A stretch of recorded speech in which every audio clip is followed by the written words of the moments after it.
Je vous salue, frères et sœurs. Je m'appelle Moussa Koné. Je suis le dernier et troisième fils de la famille de Koné. Mon père s'appelle Ibrahima Koné. Je voudrais vous parler aujourd'hui de mon témoignage, ce que j'ai vécu. Le témoignage, c'est quelque chose de réel, quelque chose dont on a vécu et qu'on peut montrer des preuves. Et en même temps, je vous donne un conseil, frères et sœurs, ne vous laissez jamais tromper sur le salut de votre âme. On peut vous tromper par un chèque sans provision. Votre femme, votre père, votre sœur peut vous tromper. Mais le salut de votre âme, que personne ne vous trompe dessus. Voici, je suis né et à l'âge de 3 ans, j'ai déjà commencé avec mon père à lire le Coran. Et à 6 ans, je pars à l'école, comme les autres enfants. Mais 3 semaines après, en classe, j'ai des problèmes de vue et je ne vois pas clair. Je suis opéré quelques jours après. Donc je reste à la maison. Mon père, qui était content de cela, parce qu'il ne voulait pas me mettre à l'école, comme mes 2 frères aînés. Puisque dans sa famille, il y a 40 enfants, et personne n'a été à l'école. À ma naissance, déjà, il était imam. Alors, il m'a initié au Coran. À la maison, tout ce que je faisais, c'était lire le Coran. Je lisais très bien et j'aimais vraiment lire le Coran. Ainsi, à l'âge de 13 ans, je suis candidat au CEPE, candidat libre, je suis admis. Mais tout de même, ma vie scolaire n'est pas régulière. Je passe tout le temps à la maison à lire le Coran. Jusqu'à l'âge de 14 ans, brusquement, je suis vraiment tellement bien dans le Coran que j'enseigne les enfants de mon quartier. Et il y a plein d'enfants, des guérés, des bétés, des webés, qui sont devenus, et des baoulés même, qui sont devenus des musulmans, à force de lire le Coran avec moi. Et tous les dimanches, je passais mon temps à enseigner le Coran aux enfants de mon quartier. Mais un jour, en lisant avec mon père, je lui ai posé la question de savoir, si ce soir, toi et moi, nous perdons la vie, est-ce que nous pourrions aller au paradis? Mon père m'a répondu dans toute sa sincérité.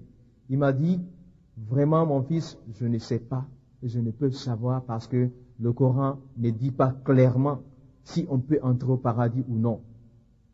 Alors j'étais très touché, mais mon père était sincère avec lui-même et avec son Dieu.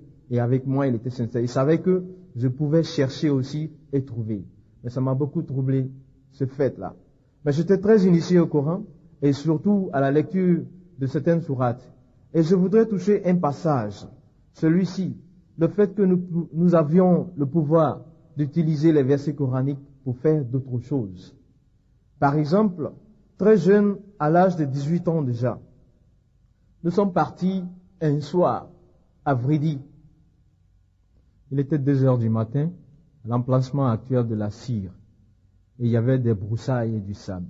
Nous sommes assis dans le sable. Et j'ai commencé à réciter le Coran avec les 2 autres personnes. Je récitais la sourate miracle, la sourate Yasin. Yasin wal Qur'an al-Hakim innaka laminal mursalin. Je récitais. Pendant 10 minutes après, il est apparu un être bizarre, à quelques mètres de nous. Et l'un de nous s'est détaché, le Adam en question, s'est détaché pour aller parler, converser avec cet être-là. Alors nous sommes là, j'ai continué toujours de réciter. Moi je ne savais pas ce qui se passait, mais on me disait simplement de réciter. À cause de mon habileté à la récitation du Coran, de la sourate Yasin, on me disait toujours de réciter. Et cet être qui est apparu a conversé avec Adam pendant 20 à 30 minutes. Et il est revenu. Et quand il est revenu, j'ai demandé à mon père, mais qu'est-ce qui se passe? Qui est celui-ci? Il m'a dit, c'est un esprit. Et tu verras ce que l'esprit là fera demain.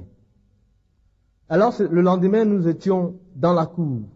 Vers 16 heures, nous avions fermé toute la cour. Personne n'y était. Nous étions 3. Nous avons ouvert une grande malle et nous avions commencé à prier, à réciter le Coran. Je récitais toujours Yasin et aussi la sourate Ayatul Kursi, celle qui dit Allah la ilaha illa huwa al-hayyu al-qayyum la ta'khudhuhu sunatun wa la nawm lahu. J'ai continué de réciter et cet homme Adama a brusquement appelé le nom du Sénégal. Quand il a appelé le Sénégal, il y a des billets de banque entourés de plastique qui sont descendus d'en haut, à partir du Sénégal. Et ça tombait. Je regardais, je voyais du ciel, ça tombait. Ça tombait. Et bientôt, la malle avait commencé à monter. Et aussi, il appelait brusquement, il appelait Haute Volta à l'époque. Et l'argent a commencé à tomber, des billets de 5000. Tombait de là-bas, ça tombait du ciel. Et nous voyions, j'étais astrourné, éterné. J'avais beaucoup peur, mais je voyais l'argent qui tombait. Et il a continué, et moi je continuais toujours de réciter la sourate, Ayatul Kursi.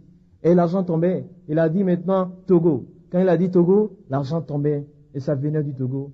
Et brusquement, il a dit Ghana. Et quand il a dit Ghana, c'était le C10 qui tombait. Alors on a dit, on n'a pas besoin de C10, arrête ça. Il a arrêté. Et voilà, bientôt la malle était pleine. Et d'où venait cet argent-là? Ça venait des banques de ces pays cités, avec le pouvoir des versets coraniques que nous utilisions. Imaginez-vous les comptables de ces banques-là. Demain, ils arrivent au service, il y a 2, 3, 4, 5, 10 millions qui sont manquants. Et que vont-ils faire? Pourtant, nous étions ici et nous manipulions tout ça. Cet argent est resté dans la malle et un serpent gros est venu en dessus et nous avons couvert. Cet argent devait rester 40 jours avant d'être utilisé. C'est pour vous signaler que la maîtrise du Coran nous donnait une autre science, une façon de l'utiliser. Et en deuxième lieu, je vais vous donner un autre exemple. Il y avait un homme qui aimait une femme. Il était professeur et la femme était là, une blanche, et il n'avait aucun contact respectif. Il aimait la femme et la femme ne l'aimait pas, n'avait même pas de pensée d'amour. Et cet homme est venu me trouver un jour, il dit, Moussa, fais-moi quelque chose pour que j'épouse cette femme-là. Et je lui ai dit, va me chercher des cheveux de blanc. Il est allé au plateau chez le coiffeur, il m'a apporté des cheveux de blanc. Et j'ai pris son nom, j'ai fait Kawatim. Ceux qui sont marabouts savent. J'avais Kawatim. Les chiffres de son nom sont sortis. Et aussi, je sors les chiffres du nom de la femme. Et j'entoure, je fais un carré. Je fais des chiffres, je les mets en ordre. Et je mets le nom du prophète Mohammed des 4 côtés. Et aussi, je fais le papier, aussi un talisman, et je l'écris sur le waha. J'ai donné à ce monsieur, et bientôt, il y a eu un mariage après 3 mois. Maintenant, ils ont un enfant qui a 15 ans. Alors, c'était un mariage, pas selon la volonté de la femme, elle n'en savait rien. Mais elle était manipulée par le pouvoir que nous avions utilisé à travers le Coran. Mais maintenant, je regrette cela parce que j'ai rencontré cet homme. Le pouvoir de Dieu est illimité, mais le pouvoir du diable a une fin. Le mariage ne marche plus. L'enfant a 15 ans, je me suis repenti devant lui. Je dis, mon frère, si tu savais ce qui s'était passé, maintenant, ça c'est pas bon. C'était un pouvoir démoniaque qui vous avait unis. Mais vraiment, je me suis repenti en larmes devant cet homme. Ceci était une étape pour vous citer un peu ce que nous faisions avec la maîtrise du Coran. Mais ça n'a rien à voir avec l'islam réel. Je viens au fait que, quand j'avais demandé à mon père, est-ce que nous pouvions être sauvés si nous mourions tout de suite? Et il m'a dit, selon le Coran, il ne savait pas, c'était pas possible. Cette idée m'ayant frappé, j'ai gardé ça en tête pendant des années. Et aussi, je continuais de le servir dans la mosquée, puisqu'il était déjà imam.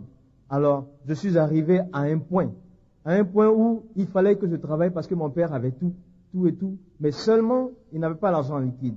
Donc, j'ai commencé à travailler premièrement au PTT, ça a été à la Sonitra après, et aussi, je me suis trouvé à la Sotici, et finalement, un jour, en 80, je me suis trouvé comme marin. Comme marin parce que le président de la République avait sablé le champagne. Il avait dit qu'il y avait du pétrole en Côte d'Ivoire. Et j'ai eu la chance d'être parmi les premiers Ivoiriens à travailler sur ces barges pétrolières. C'était des plateformes américaines qui foraient dans la mer pour extraire le pétrole. Et vraiment, j'ai eu un remplacement de 2 semaines dessus. Et 2 semaines, ça a finalement duré 8 années. Bon, pendant ce temps, je me trouve déjà en 80. En 84 du moins. Et en 84, il y avait le commandant du bateau sur lequel je travaillais, c'était Seth Kodje. Et ce bateau était très énorme, grand. Et le commandant s'appelait Welford. Il était du Mississippi. Et un jour, il m'a rencontré sur le pont. Il m'a dit, mais tu es musulman? Parce qu'il connaissait mon nom Moussa. Oui, je lui ai dit, je suis musulman. Et là, on se trouvait déjà au golfe du Mexique. On avait fini les contrats en Côte d'Ivoire. Et oui, quand je lui ai dit, je suis musulman, il s'est pris de passion pour moi. Il m'a beaucoup aimé. Il m'a dit, ce soir, je viens dans ta cabine pour parler avec toi. J'étais étonné. Parce que le commandant, c'est le président de la République qui s'appelle le bateau. Il commande les hommes et les machines à bord. Et lui, le bateau étant grand, sa chambre se trouvait au 4e étage. Et moi, j'étais au rez-de-chaussée. Et il fallait que lui vienne à bord avec moi. Il vienne dans ma chambre pour causer avec moi. Et j'étais finalement le seul Africain et le seul Ivoirien, le seul nègre à bord. Il y avait 200 blancs maintenant. Tous les autres Africains avaient débarqué avec la fin du contrat ivoirien. Donc j'étais là à 20h, je suis arrivé dans ma cabine. Et M. Welford, le commandant de cette que Dieu, est arrivé. Il a sonné à la porte et j'ai ouvert la cabine. Et comme d'habitude, j'avais mon Coran et je lisais. Je me suis assis après lui avoir ouvert la porte. Mais j'ai remarqué dans sa main, il y avait un livre qui était écrit dessus Holy Bible, Sainte Bible. Il est venu s'asseoir à côté de moi. Et il m'a dit, je suis venu ce soir te parler de Jésus. Quand il m'a dit ça, il y a quelque chose qui s'est passé à moi. J'étais fâché à l'intérieur. Seul le nom de Jésus m'énervait. Alors, je me suis levé subitement et j'ai regardé sur mon lit. Il avait déposé sa Bible. J'ai pris cette Bible-là. Je me suis dirigé vers le hublot, c'est-à-dire la fenêtre du bateau. Et j'ai pris sa Bible, j'ai jeté dans la mer. Et nous étions en pleine mer. On pouvait parler de récupérer quelque chose. Et quand j'ai jeté la Bible en pleine mer, j'étais content. Je savais que je l'avais atteint, je lui ai fait quelque chose de mal. Mais quand je me suis retourné pour le regarder, il avait le sourire jusqu'aux oreilles. Il m'a dit, mon garçon, doucement. Je lui ai dit, tu sais qui je suis. Je suis musulman. Et je prie Allah. Mohammed est mon prophète. Et tu te permets de dire que tu veux me parler de Jésus. Si tu recommences, je débarque, je vais chez moi, à Abidjan. À partir de ce jour, il m'a plus parlé de Jésus directement. Mais il m'aimait. Parce qu'il venait me trouver dans la machine. Quand j'avais chaud, il m'arrêtait de travailler, il me donnait du coca glacé. Il s'était pris d'amour, sans me parler de Jésus. Et à chaque fois, quand j'étais fatigué, il était là pour m'aider au travail. Ce qu'il ne faisait pas pour les autres blancs sur le bateau. Alors, j'étais vraiment touché par son amour. Il a même causé avec moi, il m'a expliqué sa vie et tout. Mais voilà, à la fin des 4 ans, je devais retourner à la maison, en Côte d'Ivoire, pour un repos, pour un congé.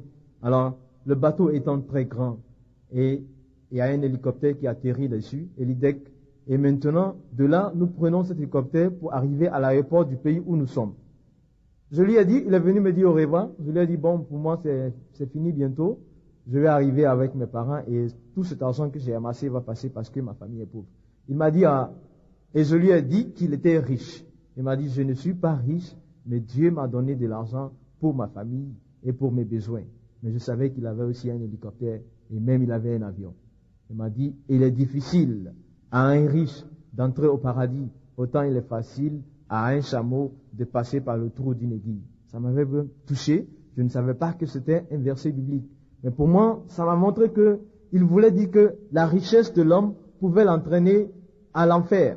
Alors, je me suis dit que c'était incroyable. Et je suis venu ici à Abidjan avec cette parole dans la tête.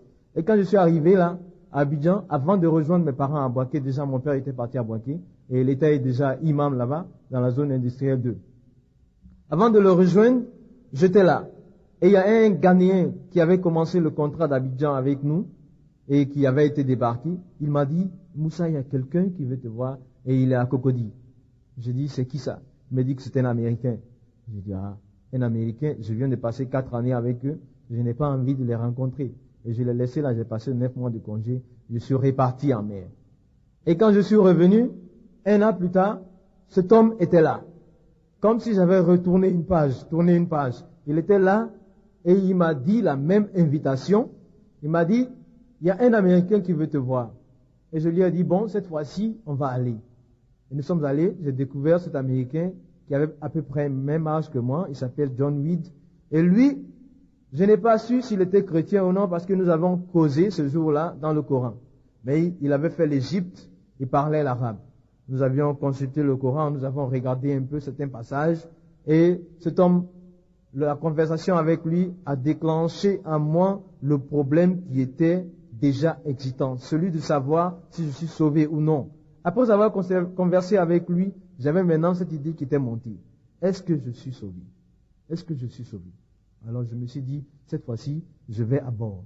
J'avais déjà un Coran en français, arabe, et je me suis acheté un Coran arabe, anglais. Et avec des hadiths, je me suis dit que cette fois-ci, je vais faire des recherches concernant mon salut sur le bateau. Effectivement, c'est ce que j'ai fait. Mais j'étais quelqu'un qui bougeait beaucoup. En temps, mon salaire, j'avais 350 000 francs pour 28 jours de travail. Imaginez, moi qui étais auprès de mon père, avec la tête rasée et tout ça, je me trouve au bout du monde avec beaucoup d'argent. Et donc, à chaque fois que nous arrivions à un pays, j'étais le premier à aller en boîte de nuit. On amenait les filles dans le bateau et tout ça. Mais pourtant, ma prière, je ne la manquais pas. Les 5 prières de la journée, je les faisais à l'heure précise. Et j'avais même mon Coran dans ma poche, un petit format. Quand je sortais, c'était toujours avec moi. Mais seulement, je ne pouvais pas, l'islam n'a pas pu m'empêcher de coucher avec les femmes et tout ça, les amener dans les bateaux.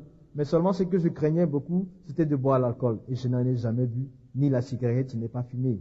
Maintenant, je me suis dit alors, concernant mon salut, je prends le Coran et je vais commencer à voir.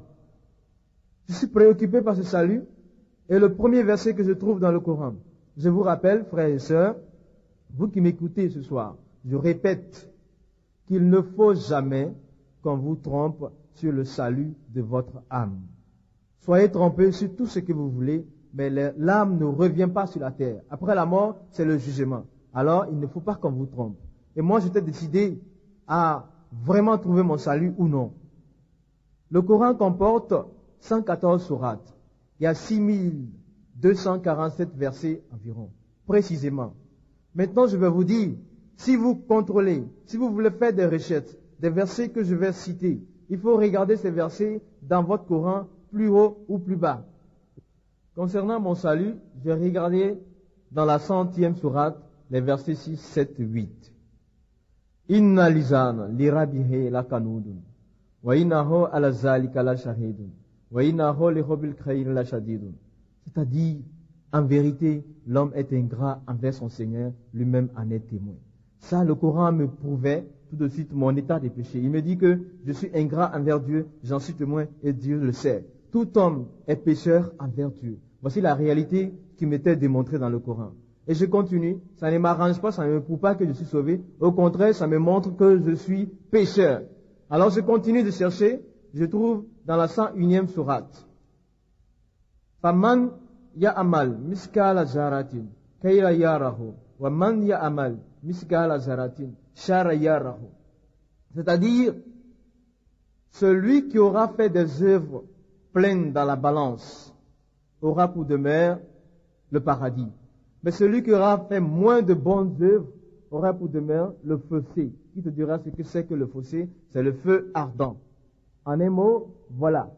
Premièrement, dans la 100e sourate, le Coran me convainc comme étant pécheur. Et maintenant, dans la 101e sourate, il me dit que mes péchés seront comptés. Il y aura un système de balance qui pèsera les bonnes actions. Et celui qui a plus de bonnes actions ira au paradis. Celui qui a moins de bonnes actions, qui a plus de péchés, ira en enfer. Ça me dit, mais mon Dieu, si je suis pécheur déjà, comment pourrais-je faire plus de bonnes actions qui pourraient m'amener au paradis?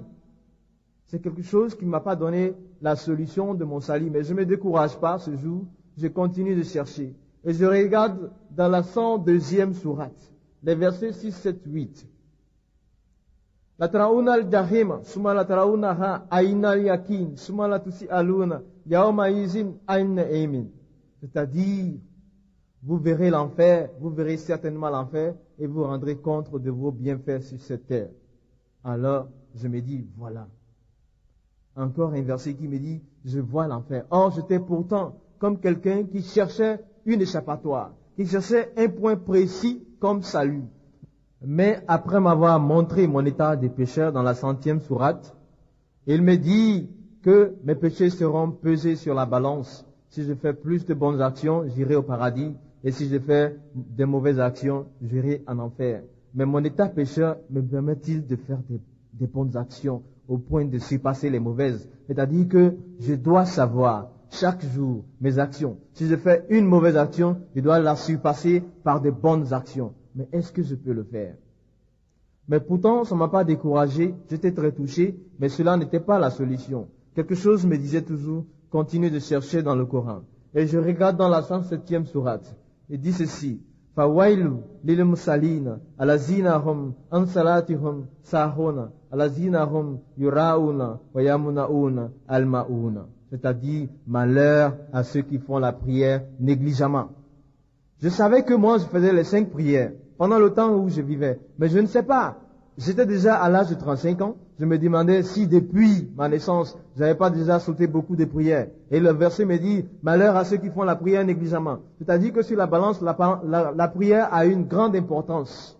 Et si tu manques déjà 1 heure de temps, si tu te dis, je suis fonctionnaire, il me faut pas le temps de prier en ce moment-ci parce que je travaille, et après je vais accumuler les prières le soir, c'est encore plus grave. Donc malheur à ceux qui font la prière négligemment. Tout cela ne me donnait pas un point de salut. Et je continue de chercher. Maintenant je regarde dans la 11e sourate, le verset 120.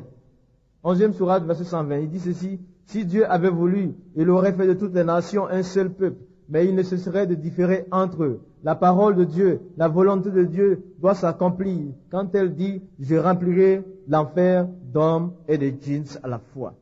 Voici ici un verset qui est très poignant. Ce verset m'a fait couler des larmes. Dieu a décidé de remplir l'enfer d'hommes et de génies à la fois parce que il dit si Dieu avait voulu, il aurait fait de toutes les nations un seul peuple. C'est pour ça que nous sommes de différentes religions, nous sommes de différentes nations. Parce que Dieu a déjà sa promesse, celle de remplir l'enfer d'hommes et de génies à la fois. C'est déjà une promesse. Comment pourrons-nous échapper à cela? Mes frères et mes sœurs, c'était dans l'angoisse que je voyais ces versets-là. Cherchant mon salut comme un homme malade, mais je ne trouvais pas le remède nécessaire avec le Coran. Mais tout de même, le lendemain, je suis revenu avec le Coran. Le soir, j'ai regardé dans la 19e sourate, le verset 71 d'abord, ensuite le verset 72. وَإِنَّ مِنْكُمْ إِلَا وَارِدُهَا كَانَ عَلَى رَبِّكَ خَاتِمًا مَكْدِيًا ثُمَّ نُنَجِّي الَّذِينَ اتَّقَوْا وَنَذَرُ الظَّالِمِينَ فِيهَا جِثِيًّا. Il n'y aura aucun d'entre vous qui n'y soit précipité. Puis l'on sauvera ceux qui craignent Dieu et les méchants vont rester à genoux. Voilà ce que dit les 2 versets 71 et 72. Il n'y aura aucun d'entre vous qui n'y sera précipité. Tout le monde y doit aller. Tout le monde doit aller dans l'enfer. Pourquoi? Parce que s'il y a un système de balance qui pèse tes bonnes actions, si tu dois aller au paradis, mais tes péchés qui ne t'ont pas pardonné, tu dois entrer dans l'enfer pour épurer cela. Même si c'est pour 1 minute, tu le passeras pour que tes péchés soient payés là-bas. Mais mon Dieu, c'était pas gai. Tout le monde doit entrer dans l'enfer. Il n'y aura aucun d'entre vous qui n'y soit précipité. Vous pouvez regarder. C'est vraiment dans l'angoisse que je voyais ce verset. Pourquoi? Parce que si tout le monde doit aller, et puis il dit, puis nous sauverons ceux qui craignent Dieu et les méchants vont rester à genoux. Ceux qui craignent Dieu sont ceux qui vont à la Mecque, qui font la prière, qui font les aumônes, qui font le jeûne et qui récitent le credo. La ilaha illallah Muhammad Rasulullah. Voici ceux qui craignent Dieu. Mais quand ils vont entrer dans l'enfer pour trouver quelqu'un qui a été habitant le criminel, celui qui a fait les hold-up, lui sait que sa destinée c'est l'enfer. Son séjour c'est l'enfer. Mais nous qui avons essayé de ranger nos vies, qui avons essayé de pratiquer la religion, quand je vais descendre en enfer, même pour 1 seconde, pour trouver le bandit, le criminel, il va me dire, toi aussi tu es venu ici, pourtant tu dirigeais les prières dans la mosquée avec ton père. Alors, voici un verset qui n'est pas vraiment rassurant. Mes frères et mes sœurs, j'ai regardé dans les 514 sourates, je pourrais vous en citer plus. Il n'y a aucun verset qui dise avec certitude, tu vas entrer au paradis. Aucun verset qui dise avec certitude, tu vas entrer au paradis. Il y a 114 sourates et aucun verset ne nous donne le salut. C'est impossible. J'ai été très touché ce jour-là. J'ai fermé le Coran et je suis allé me coucher. Mais vraiment avec la peur dans l'âme. Le lendemain, il y avait un autre problème qui tournait dans ma tête. Celui de voir, pendant que j'étais à Abidjan, il y a eu des chrétiens qui ont tenté de m'annoncer leur évangile. Et plusieurs fois, je leur crachais sur le visage et je leur disais ceci, votre Bible que vous avez est falsifiée, corrompue et tordue. Alors il y avait tout de suite une pensée qui me venait en tête, qui me disait, Moussa, prends ton Coran et vérifie si la parole de Dieu, la Bible, l'Injil, la Taourat et le Zabour, plus le Coran, sont vraiment réels, s'il n'y a pas de faute dedans. Alors, ce soir là, à 20h, comme d'habitude, après avoir fait ma prière, je me suis assis, j'ai pris le Coran, j'ai commencé à lire. Surat Baqarah, c'est la deuxième sourate du Coran. Le verset 130, dans d'autres Corans, on le trouve au verset 135. Il est écrit, Kullu amana billahi wa ma unzila ilayna wa ma unzila ala Ibrahim wa Ismaila wa Ishaqa wa Ya'quba wa lasbati wa ma utiya Musa wa Isa wa ma utiya nabiyuna min rabbihim lanifariku bayna ahadi minhum wa nahnu lahu muslimun. C'est dit en français, dites, nous croyons en Dieu, en ce que Dieu a révélé à Abraham, à Ismaël, à Isaac et aux 12 tribus, au livre que Dieu a donné à Moïse et à Jésus.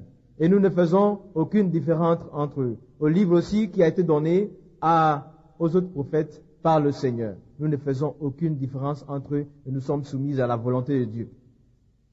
Ce texte, ce verset, me disait que Dieu lui-même avait donné son livre à Moïse et il avait donné un livre aussi, son livre à Jésus. Et le livre de Moïse s'appelle Taurat, c'est le Pentateuque. Le livre de Jésus s'appelle Injil, c'est l'Évangile. Et il dit, ne faites aucune différence entre ces livres et soyez soumis à la volonté de Dieu. Et moi qui n'avais jamais lu le livre de Moïse, voici que ici j'avais un commandement très direct parce qu'il dit, dites nous croyons en Dieu. À ce que Dieu a envoyé d'en haut, est-ce qu'il a révélé à Abraham, à Ismaël, à Isaac, aux 12 tribus, au livre que Dieu a donné à Moïse et à Jésus. Et au livre que Dieu a donné aux autres prophètes, ne faites aucune différence et soyez soumis à la volonté de Dieu. Il fallait que je lise le livre de Moïse. Et le livre de Moïse n'existe pas dans le Coran. L'histoire de Moïse est dans le Coran, éparpillée entre les sourates. Le livre de Jésus n'existe pas dans le Coran. Et l'Injil, qui est le livre de Jésus, l'Évangile, et aussi l'histoire de Jésus est éparpillé, mais le livre n'est pas dans le Coran. Où devrais-je trouver le livre de Moïse? Est-ce que je devrais trouver à une Bible des chrétiens? Là où se trouve l'histoire, le livre de Moïse, le Pentateuque. Je venais de jeter une Bible à la mer il n'y avait pas longtemps. Mais il y avait le commandement. Crois au livre de Moïse. Et si je lisais dans le livre de Jésus, qu'il me disait, je suis le chemin, la vérité et la vie, qu'est-ce que j'allais faire? Est-ce que j'allais croire et obéir à cela parce que j'avais le commandement dans la deuxième sourate, le verset 130 ou 36 dans d'autres Corans, et ce verset est répété 4 fois dans le Coran. Et pourquoi Dieu me disait de croire au livre de Moïse et au livre de Jésus? Dieu ne peut pas me dire de croire à des livres qui sont falsifiés, tordus et corrompus. Donc il y avait à consulter ces livres-là. Donc j'avais ici le premier commandement qui me disait vraiment d'obéir au livre de Moïse et de Jésus. Et moi qui cherchais la corruption dans le livre de Moïse et de Jésus, voici que le Coran me dit, obéis à ces livres-là. Alors cela me touche un peu, parce que je veux voir des fautes. Mais le Coran me donne la confirmation ici de le Pentateuque, la Taourat et de l'Injil, l'Évangile, que lui-même, il me dit d'obéir à ces livres.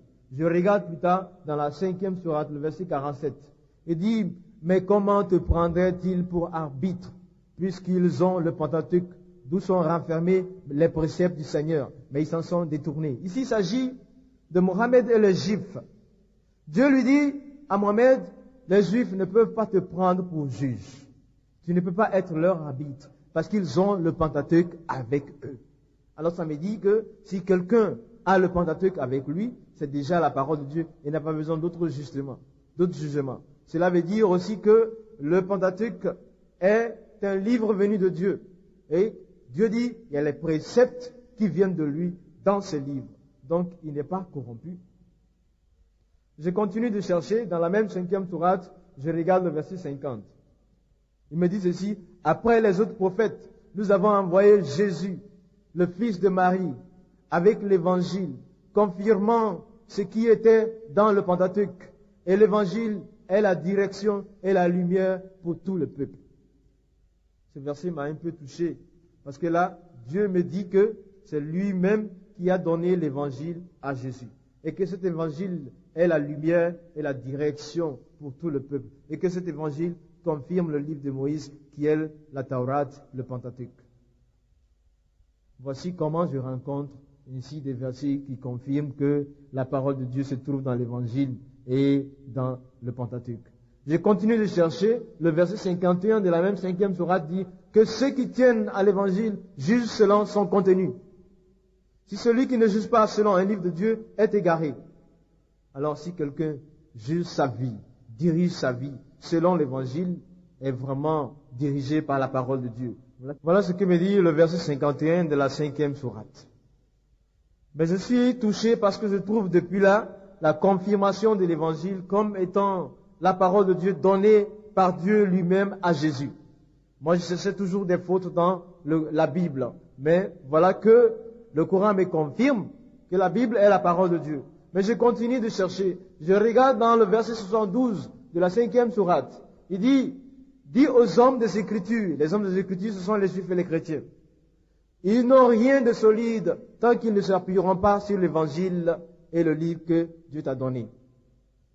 Alors, cela veut dire, si quelqu'un qui se dit peuple du livre, homme des Écritures, ne juge pas sa vie, ne dirige pas sa vie, n'est pas appuyé sur l'Évangile, n'a rien de solide. Mais et s'il est appuyé sur l'Évangile? C'est que l'Évangile est venu de Dieu, selon le Coran. Verset 72, 5e sourate. Ce n'est pas moi qui le dis, vous pouvez contrôler vous-même. Et tout de même, je continue mes recherches. Cette fois-ci, je tombe dans la 3e sourate, qui est sourate Imran. Les versets 109, 110, 111. Le verset 109, précisément, je vais le citer. Il dit, tous les hommes des Écritures ne se ressemblent pas. Il y en a certains qui adorent Dieu toute la nuit et ils lisent les versets de Dieu. Voici que les hommes des Écritures, ce sont les chrétiens et les juifs. Et le verset 109 de la 3e sourate Al-Imran me dit ceci, que tous les hommes des Écritures ne se ressemblent pas. Il y a certains qui lisent toute la nuit les versets de Dieu et ils adorent Dieu. C'est-à-dire qu'il y avait déjà les versets de Dieu, la parole de Dieu avec le chrétien avant la création même de l'islam. Alors, pourquoi Dieu peut-il envoyer une autre parole contradictoire? Parce que le Coran et la Bible sont vraiment opposés. Si déjà Dieu avait sa parole avec les hommes de l'Écriture, déjà ils avaient cette parole et ceux-ci la récitaient. Il dit bien, ils récitaient les versets de Dieu durant toute la nuit. S'il y avait les versets de Dieu avec les hommes déjà, les hommes des Écritures, les chrétiens déjà, pourquoi Dieu veut-il envoyer une autre parole contradictoire? Dieu est un Dieu de justice et de vérité. Donc, la Bible, la parole de Dieu est la Bible. Vraiment, je vois la confirmation dans ce verset 109. Mais cela me décourage un peu parce que moi qui espérais trouver des fautes, je trouve la confirmation de la Bible, de l'Évangile et du Pentateuque par le Coran. Mais ce qui m'a le plus touché, c'est la 10e sourate, la sourate Yunus, le verset 94. Il dit ceci, فَإِن كُنْتَ فِي الشَّكِّ مِمَّا أَنزَلْنَا إِلَيْكَ فَاسْأَلْ الَّذِينَ يَقْرَؤُونَ الْكِتَابَ مِنْ قَبْلِكَ لَقَدْ جَاءَكَ الْحَقُّ مِنْ رَبِّكَ فَلَا تَكُونَنَّ مِنَ الْمُمْتَرِينَ. Si tu es dans le doute, demande à ceux qui ont reçu les Écritures venues avant toi. La vérité de la part de ton Seigneur est descendue sur toi. Ne sois pas de ceux qui doutent. Ce verset s'adresse directement au prophète Mohammed, paix à son âme, fondateur de l'islam. Je l'aime bien, mais le verset dit, Mohammed, si tu es dans le doute, demande à ceux qui ont reçu les Écritures venues avant toi. Autrement dit, il devrait demander à ceux qui lisent le Pentateuque et l'Évangile. Car il reçoit des révélations de la part de Dieu. Et il est dans le doute. Et Dieu lui dit, va demander à ceux qui ont reçu les Écritures venues avant toi. Alors, est-ce que moi je pourrais me permettre maintenant, là, si j'avais un problème théologique comme j'en avais, pour aller demander à des hommes qui lisent la Bible? Mais le verset était un commandement. Il dit, va demander à ceux qui ont reçu les Écritures venues avant toi. Autrement dit, va demander à ceux qui ont la Bible. Je me dis aussi, moi, si je me dis, bon, voici le commandement est dans le Coran, qu'il faut que j'aille demander à ceux qui lisent la Bible. Et en partant sur la route, je rencontre un autre groupe de frères musulmans. Et ceux-ci me disent, Moussa, où vas-tu? J'ai dit, bon, je m'en vais voir les hommes des Écritures pour leur demander des choses, des affaires théologiques, des informations théologiques, à partir de leur Bible. Et ils me disent, ne va pas parce que leur Bible est falsifiée et corrompue. Qu'est-ce que je vais faire? Le Coran est pour le musulman la parole de Dieu. Et l'homme de la rue, il te dit, ne va pas. Le Coran te dit, va demander. Je dois obéir à ce que le Coran dit. Le Coran dit, si tu es dans le doute, va demander à ceux qui ont reçu les Écritures venues avant toi. Alors, Dieu ne peut pas pousser même le prophète Mohammed sur des paroles qui sont corrompues, sur des livres qui sont tordus. Mais non. Et à moi, c'était comme si ça me venait. Dieu me disait ici, dans ce verset 94 de la 10e sourate Yunus, va demander à ceux qui ont reçu les Écritures venues avant toi. C'est-à-dire que Dieu ne fait pas référence à sa parole qui est tordue et corrompue. D'ailleurs, Dieu est trop puissant. Il fait ici sa parole. Le Coran comporte 8 versets qui affirment que la parole de Dieu ne peut pas être changée. Alors, c'est Dieu qui a donné l'évangile à Jésus, qui a donné le Pentateuque à Moïse, et Dieu veille sur sa parole. Elle ne peut pas être tordue, elle ne peut pas être corrompue. Aucune partie du Coran ne dit que la Bible a été effacée et tordue. Mais seulement, il y a une partie où le Coran affirme que les Juifs ont tordu la parole de Dieu par leur langue. Quand Mohammed le prophète avait référence à eux, leur demandait de lui dire des choses qui étaient dans le Pentateuque. Et il ne déroulait pas tout le parchemin. Il déroulait une partie et lui lisait cela et lui disait, Raïna, tu entendras, mais tu ne comprendras pas. Mais une partie du Coran ne dit que la Bible a été falsifiée. C'est l'homme de la rue qui dit. Mais il est clair, il faut faire des recherches. Il ne faut pas se baser sur la parole d'un homme, d'un marabout ou d'un imam. Il faut consulter le livre. Il faut consulter la parole de Dieu pour voir clair dans le salut de son âme. Et là, j'étais face à cette parole dans le Coran qui me confirmait que la Bible est la vérité. Moi qui cherchais des fautes dedans, j'étais dessus. Mais vraiment, il n'y avait rien à faire. La Bible est la vérité, confirmée par le Coran. Alors tout de suite, je me trouvais à un point où je devais faire un résumé. J'étais déjà à 6 mois de recherche dans le bateau. Et là, je ne pouvais plus sortir, aller en boîte de nuit avec les autres personnes. Et j'étais passé de 80 kilos à 60 kilos. Parce que je m'aigrissais. Je cherchais mon salut. J'ai trouvé dans le Coran qu'il n'y a pas de salut réellement pour le Coran, pour le musulman, pour celui qui s'adapte au Coran. Il n'y a aucun verset qui ne lui dise tu peux entrer au paradis. Ça n'existe pas. Et j'ai voulu voir aussi si la Bible était falsifiée et corrompue. J'ai regardé dans le Coran m'a répondu par 8 fois qu'il y a 8 versets qui disent la parole de Dieu ne peut pas se changer.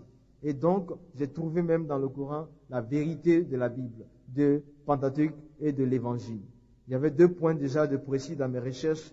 Je suis retourné un soir dans la cabine. Je me suis dit, maintenant il y a un problème. Celui qui est l'objet de controverse entre les religions, c'est Jésus. Les chrétiens me disaient qu'il était le Fils de Dieu. Pourtant le Coran me disait, Lam yalid wa lam yuladi.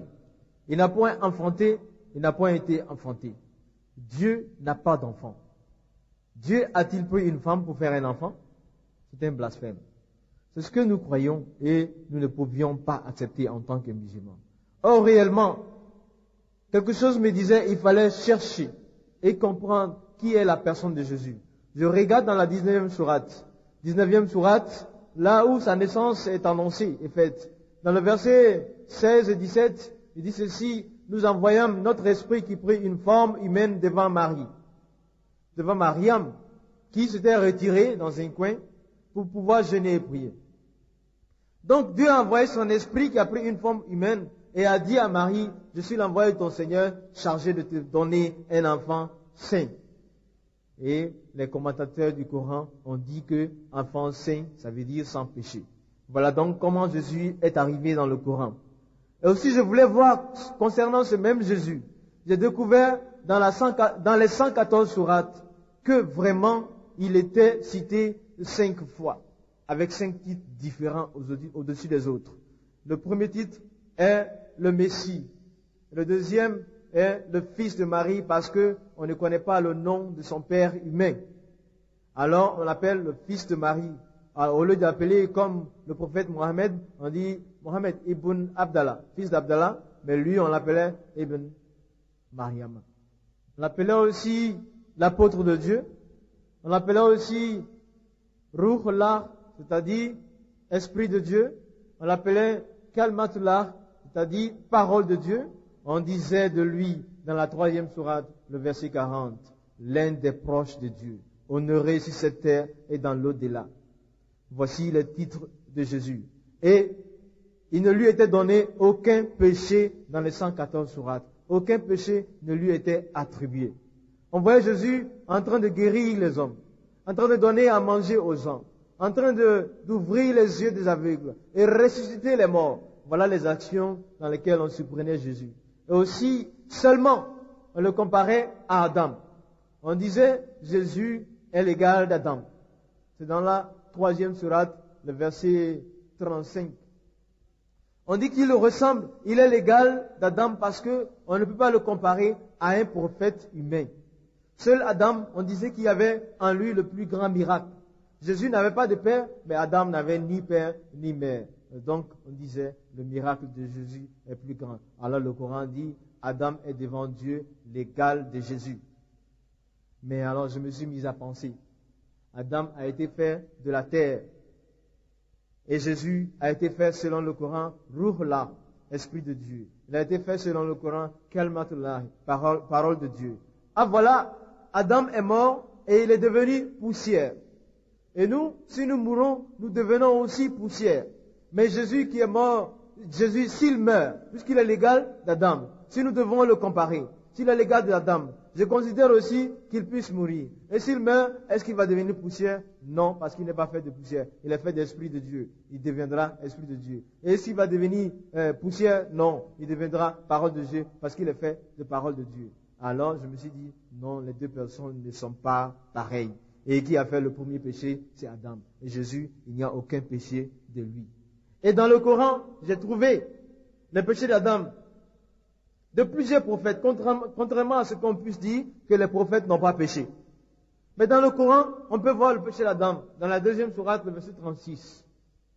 Et Moïse, 28e sourate, verset 15 et 16. Jonas, 37e sourate, verset 142. Et du prophète Mohammed, il n'est pas indiqué le péché, mais il est dit dans la sourate, les croyants. Ô Mohammed, les promesses de Dieu sont la vérité. Demande le pardon de tes péchés le matin et le soir et cela te sera accordé. Je me suis dit, même lui aussi, on dit de demander le pardon de ses péchés. Mais Jésus, où sont passés ses péchés? Aucun péché en lui. Et il est au-dessus des autres prophètes. Cela m'a beaucoup intrigué. Et j'étais vraiment avec beaucoup de respect avec Jésus. Ce jour-là, quand j'ai découvert tout cela, je refermais le Coran doucement. Parce que c'était pas brutal. Jésus est quelqu'un, aucun musulman ne peut lui dire du mal. Parce que si tu parles mal de lui, tu vas certainement le rencontrer. Donc quand j'ai trouvé Jésus dans cette position, j'ai refermé le Coran doucement et je suis allé me coucher. Le lendemain, mes recherches ont continué après toujours 20 heures quand je descends du travail. Sur le bateau, on a le dortoir et on a le lieu de travail. Donc sur la mer, déjà nous faisions une semaine en pleine mer sans arriver à un pays, sans atteindre la terre. Je regardais devant moi. Je voyais à travers les hublots, je voyais la mer qui s'étendait et la mer continuait de s'étendre et le ciel aussi descendait et les deux semblaient se rencontrer. Et moi, je me disais vraiment, Dieu est puissant. Ce soir-là, quand je suis venu, j'ai essayé de voir la crucifixion concernant Jésus. Les chrétiens m'avaient dit que Jésus avait été crucifié et ainsi, eux, ils avaient reçu le pardon de leurs péchés. Mais j'ai commencé à chercher dans le Coran. Toujours, il y avait quelque chose qui me disait, il faut chercher à voir dans le Coran. Et je suis tombé, ce jour-là, j'ai été le plus joyeux depuis que j'ai commencé mes recherches, ça faisait déjà 6 mois.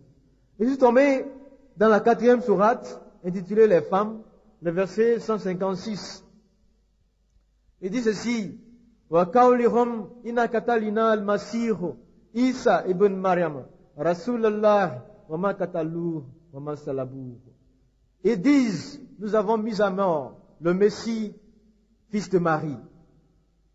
Ils ne l'ont point tué, ils ne l'ont point crucifié, mais une autre personne qui lui ressemblait lui fut substituée. Dieu éleva Jésus vivant au ciel.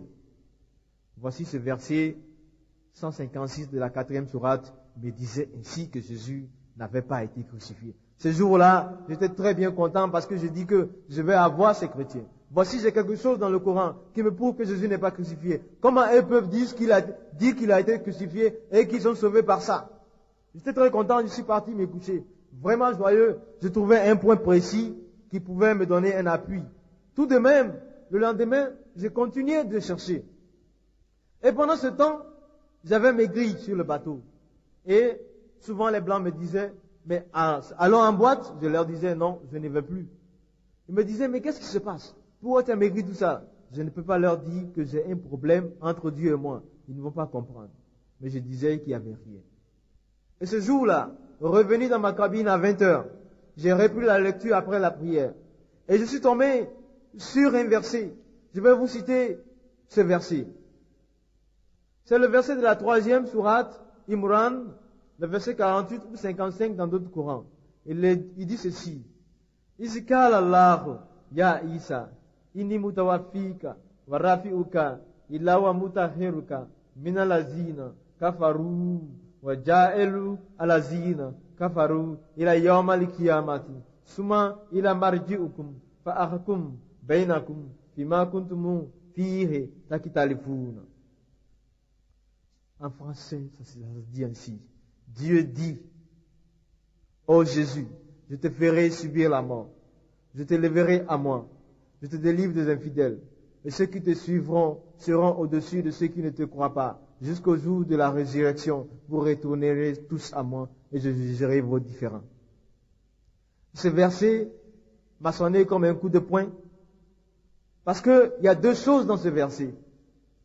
L'autre verset de la 4e sourate, le verset 156, qui a dit وَقَالُهُمْ إِنَّ كَتَلْنَا الْمَسِيحُ عِيسَى ابْنَ مَرْيَمَ رَسُولَ اللَّهِ وَمَا قَتَلُوهُ وَمَا صَلَبُوهُ. Ils ne l'ont point tué, ils ne l'ont point crucifié. Il dit ceci dans la 4e sourate, le verset 156. Mais ici, dans la 3e sourate, le verset 48 ou 55 me dit إِذْ قَالَ اللَّهُ يَا عِيسَى إِنِّي مُتَوَفِّيكَ وَرَافِيكَ. C'est-à-dire que Dieu dit à Jésus, je te ferai subir la mort, je te lèverai à moi. Ça semble contradictoire. Si Dieu dit, je te fais subir la mort, je te lèverai à moi, ça ressemble à la mort et la résurrection. Il dit aussi ceci, ceux qui te suivent sont au-dessus de ceux qui ne te croient pas, jusqu'au jour de la résurrection. Je te fais subir la mort, dans notre version en français, c'est dit, je t'appellerai à moi. Mais inni mutawafika wa rafiuka ilere. Je te fais subir la mort, je te lèverai à moi et je te délivre des infidèles et ceux qui te suivent sont au-dessus de ceux qui ne te croient pas jusqu'au jour de la résurrection. Vous reviendrez tous à moi, je jugerai vos différends. D'abord, Dieu dit, il fait subir la mort à Jésus. Ça ressemble à la crucifixion.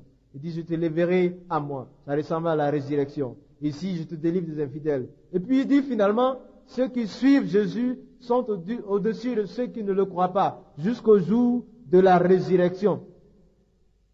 Crucifixion, renié dans la 3e sourate, dans la 4e sourate du moins, le verset 156, renie la crucifixion, et dans la 3e sourate, le verset 48 ou 55, confirme la crucifixion, mais indirectement.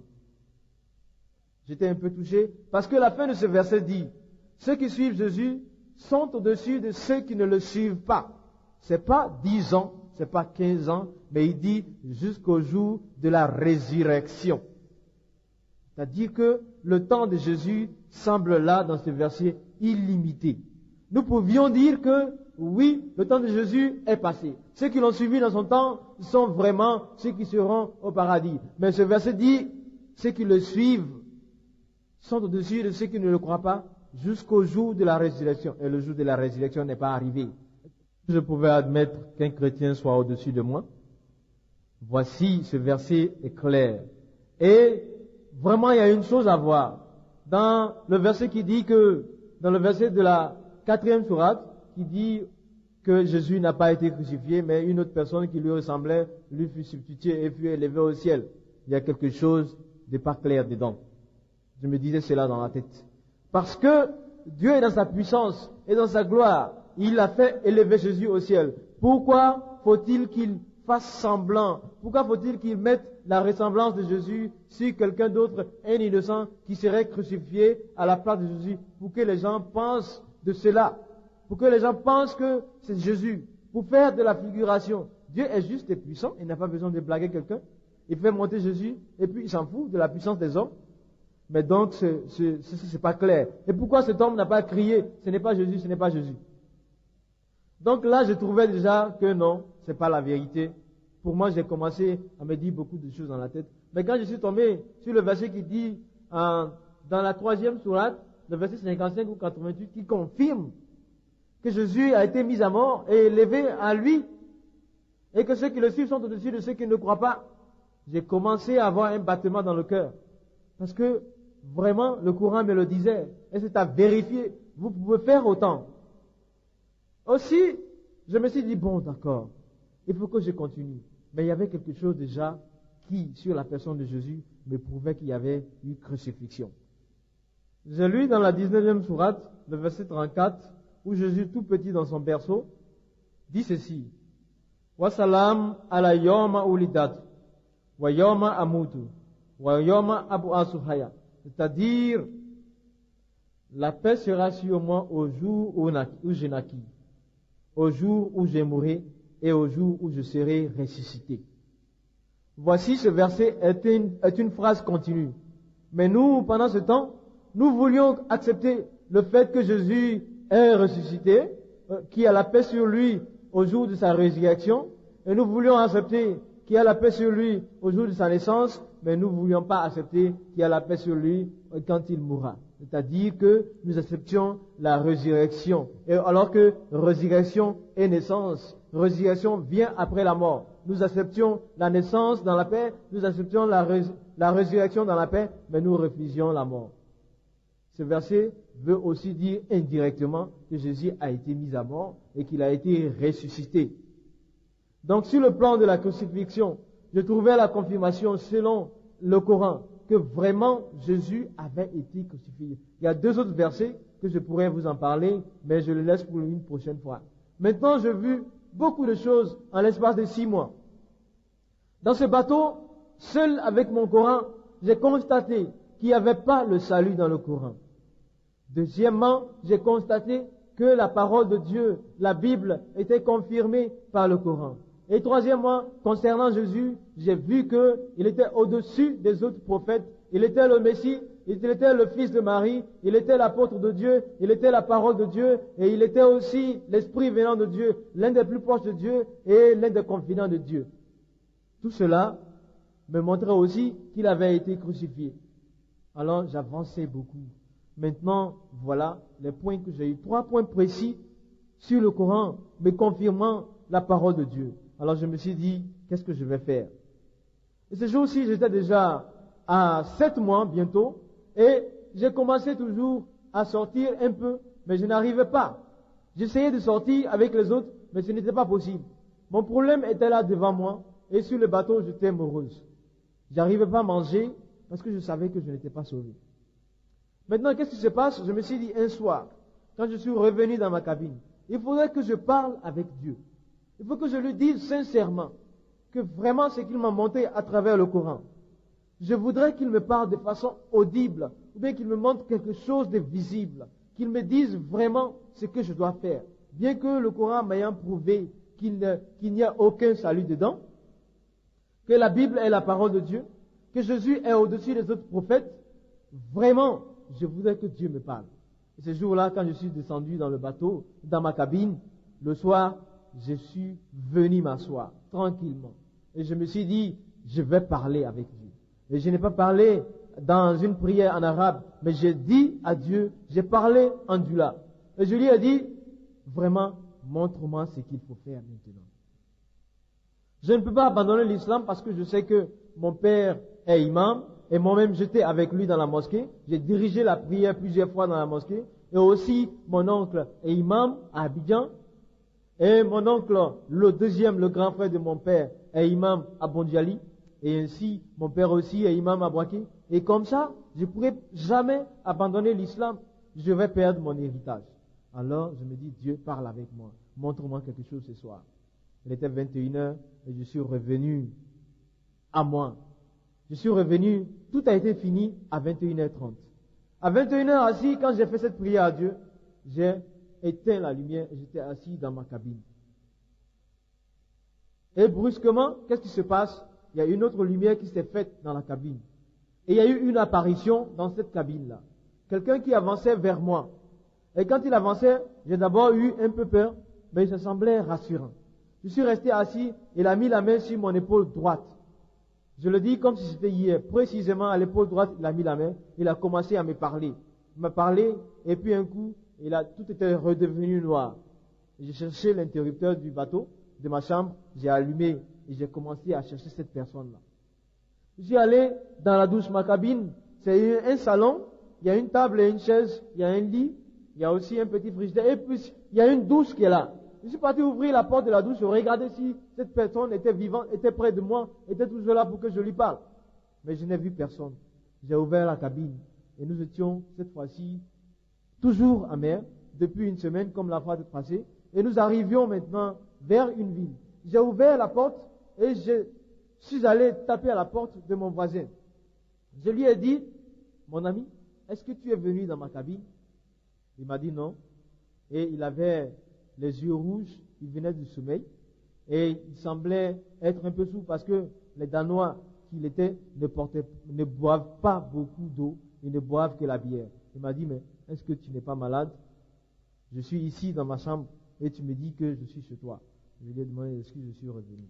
Et ce soir-là, je suis resté assis comme ça jusqu'au matin. Et je suis reparti au travail. Vraiment, cette apparition m'avait marqué. Et quand je suis revenu, à 18h, après manger et prière, je me suis rassis. J'ai dit, bon, je vais refaire cette demande à Dieu. Et je vais voir ce qui va se passer cette fois-ci. Et j'ai prié. J'ai parlé avec Dieu en Djoula. J'ai dit encore, montre-moi qui tu es. Dirige-moi maintenant. Alors j'ai pris mon Coran comme d'habitude. J'ai commencé à réciter la sourate Yassine. Je ne savais pas qu'il ne fallait pas mettre Dieu au défi. Si tu veux défier Dieu, il va te montrer cela. J'ai commencé à lire la sourate Yassine. Je lisais comme ça. Yassine wal Qur'an, al-Hakim, innaka, la minal mursalina. Je lisais, je continuais de lire. Et brusquement, j'ai vu une braise dans la page droite de mon Coran. Et avant de réaliser une autre braise qui est tombée, il y avait donc des braises qui tombaient d'en haut sur le Coran, dans ma main. Ça commençait bientôt à flamber dans ma main. J'étais assis, les jambes croisées sur le lit, le dos au mur. Et maintenant ça tombait, maintenant c'était régulier, le Coran avait commencé à flamber. Et je regarde là-haut, il y a un plafond, ce n'est pas le ciel, mais d'où sortent ces flammes, d'où sortent ces braises. Ça a commencé à brûler. J'ai eu peur, ce n'est pas une peur pour ma sécurité, mais c'était une peur plus grande que ça, parce que il y avait dans ma main le livre saint de tout l'islam, de tout musulman, qui était en train de brûler. Ce livre que prenait pour direction 1 milliard de personnes dans le monde. Et à Abidjan, dans mon pays, il y a 50% de musulmans. Et ce livre est en train de brûler. Brûler. Au moment où je m'attendais à recevoir les brûlures dans ma main, la couverture est de carton dur. Au moment où je m'attendais à recevoir les brûlures de ma main, tout a consumé. Le carton dur a consumé. Et au lieu d'être brûlé, j'ai reçu que la cendre dans ma main. Ce jour-là, j'ai eu la plus grande terreur de ma vie. Je crois que je n'ai jamais eu autant peur que ça. Et tout ça s'est passé en l'espace de 30 minutes. En 21h30, tout était fini. Je suis resté là assis, terrorisé par cette action. Parce que le fait de voir mon livre brûler dans ma main, le livre de l'islam, le livre saint, le Coran, j'étais vraiment apeuré, terrorisé. J'étais fatigué, assis là, jusqu'au matin.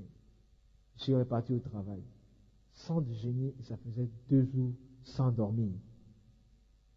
Et cette fois-ci, je me suis dit, le soir, là, je ne vais plus rien demander à Dieu parce que j'avais peur de recevoir quelque chose de plus terrorisant que ça. Je n'ai rien dit. Je suis venu aussi, j'avais peur de dormir parce que dans le sommeil, je pourrais avoir un rêve où j'allais voir quelque chose. Donc, je n'ai pas dormi. 4 nuits comme ça, sans dormir, j'ai tenté de résister au sommeil. Mais la 5e nuit, quand je suis arrivé dans la cabine, c'est là que j'ai eu le sommeil le plus profond de ma vie. Je me suis même réveillé en retard ce jour-là. Et pendant ce sommeil, voici le rêve que j'ai eu. À 500 mètres de moi, il y avait un homme qui était arrêté. Et cet homme avait des yeux lumineux, comme des phares de voiture. Et j'étais ébloui par ces lumières-là. Et il venait vers moi. Je lui faisais face. Il marchait vers moi et j'ai eu peur, vraiment peur. Et brusquement, la peur s'est transformée. Je voulais atteindre cet homme. Je marchais maintenant vers lui. Et au moment où j'étais décidé à le voir et le toucher, il a commencé à s'arrêter. Il s'est arrêté. Et il m'a dit, je lui ai dit plutôt, vraiment je veux te toucher, je veux savoir qui tu es. Il m'a dit non. Lui, il a commencé à reculer. Et il a commencé à réciter le credo de l'islam.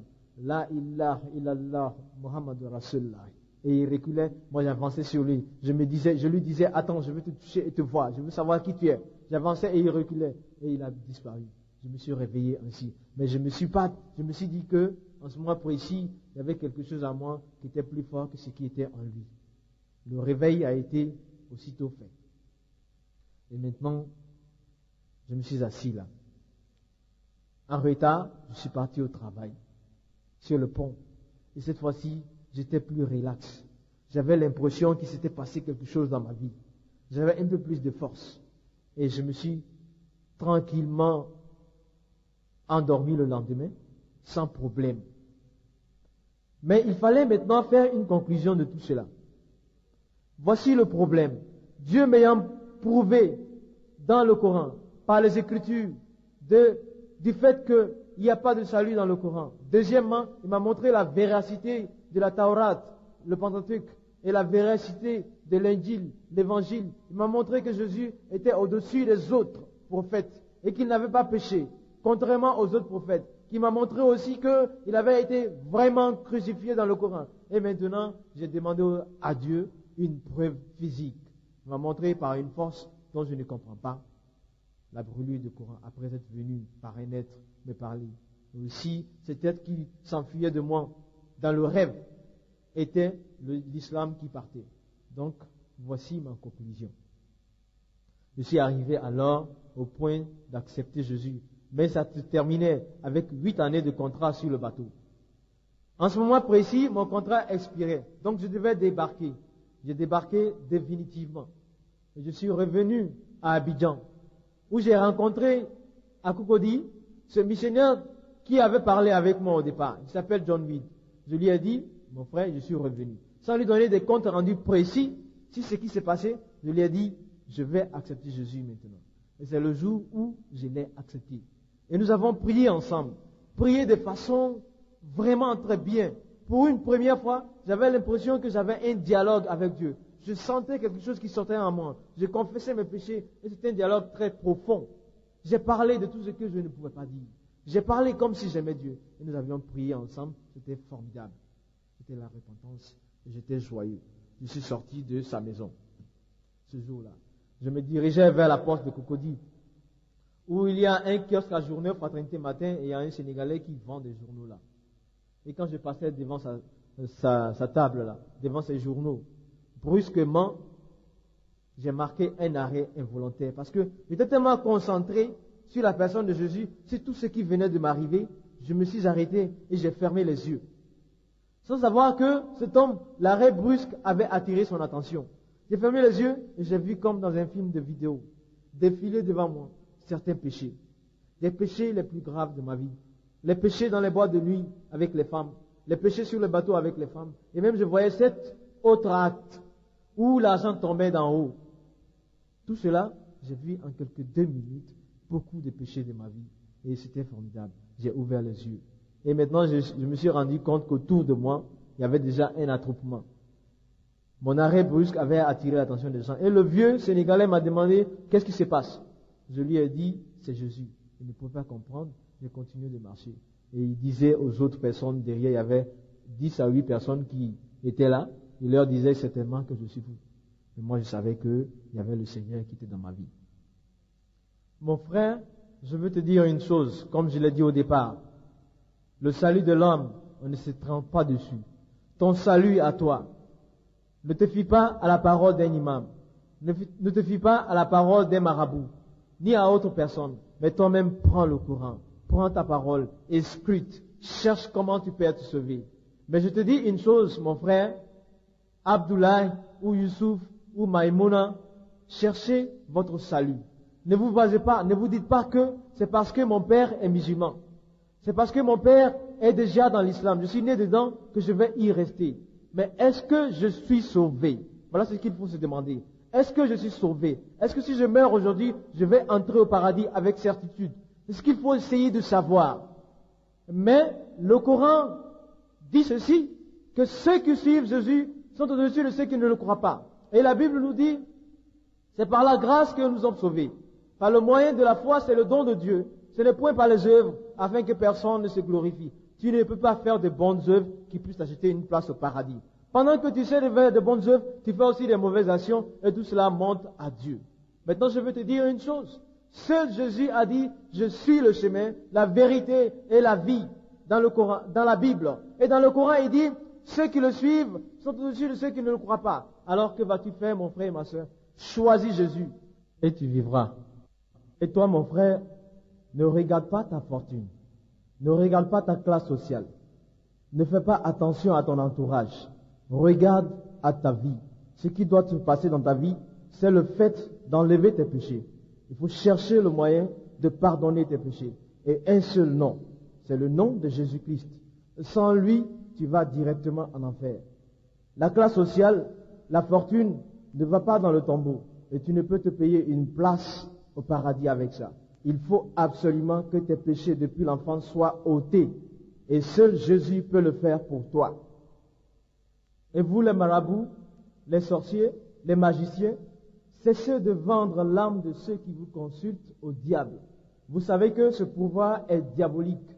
Et aussi, vous qui allez vous faire consulter, sachez que la Bible dit, maudit soit celui qui se confie à l'homme et se détourne de l'Éternel. Vous envoyez vos familles à la malédiction de génération en génération. Revenez à vous et venez à Jésus afin que la malédiction soit brisée et que vos péchés soient enlevés. Seul Jésus a dit, je suis le chemin, la vérité et la vie. Celui qui base son foyer sur l'œuvre d'un marabout, d'un musicien ou bien d'un sorcier, c'est qu'il a la malédiction dans son foyer. Jésus seul, et vous pouvez vous convertir en écoutant cette cassette pour avoir la vie. Ne faites pas comme cet homme dont on a dit qu'il est bon. Tout le monde disait, il est bon, il est gentil. Mais à sa mort, on l'a enterré et la terre a refusé son corps. Son corps est sorti, il y avait la flamme dans le tombeau, il y avait le feu et les beaux discours. Il avait même fait un long voyage pour essayer de faire oublier ses péchés, pardonner ses péchés. Mais les beaux discours et ces voyages, les sacrifices, les lectures de certains versets n'ont pas pu montrer le salut à cet homme. Et ce jour-là, son péché était dévoilé devant tout le monde. Et ceux qui avaient dit de lui, il est bon, les grands discours n'ont rien fait. Et c'est parce qu'il n'avait pas marché selon le chemin. Celui qui a dit, je suis le chemin. Il n'avait pas marché selon celui qui a dit, je suis la vie. Il ne connaissait pas cette vie. Il ne connaissait pas la communion avec Jésus. Ne le faites pas. Revenez et convertissez-vous au nom de Jésus-Christ. Acceptez-le en ce moment précis et vous aurez cette vie éternelle que vous ne pouvez plus perdre. Vous serez au paradis. Sans Jésus, vous avez votre place en enfer.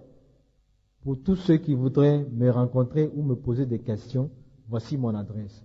Moussa Kone, 01, boîte postale 53, Abidjan 01. Merci.